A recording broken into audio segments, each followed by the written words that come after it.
পৈশাচিকভাবে উল্লাস করতে দেখা যায়।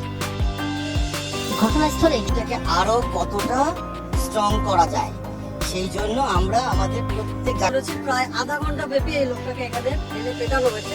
আপনার হসপিটালের প্রশাসন যাদের বলছেন, আপনার আনসার সদস্যরা ছিল, অন্যান্যরা ছিল, তারা আসলে এগিয়ে আসেনি কেন? আমাদের ঊর্ধ্বতন যারা ছিলেন পুলিশ এবং আমাদের একজন আর্মির ক্যাম্প যিনি ওনার সাথে কথা বলেছি, এবং তার পরবর্তী র্যাব, এর পরবর্তী আমাদের এখানে ট্রাফিক কথা বলেছি, এবং আজকে আমরা সবাই এখানে চোখের সামনে একটা গুরুতর অন্যায়, একটা জীবন মৃত্যুর মতো পরিস্থিতি দেখেও, সেজন্যই তো সিসিটিভি ফুটেজ দেখে ওইসব প্রত্যক্ষদর্শীদের শনাক্ত করার কথা বলা হচ্ছে।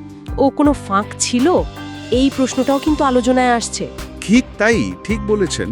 এর মানে দাঁড়াচ্ছে যে এখানে শুধু ব্যক্তি বিশেষের ব্যর্থতা না, হয়তো আইনি প্রক্রিয়াটা জটিল, কিন্তু তাদের নিজেদের বিবেকের কাছে সেখানে কি তারা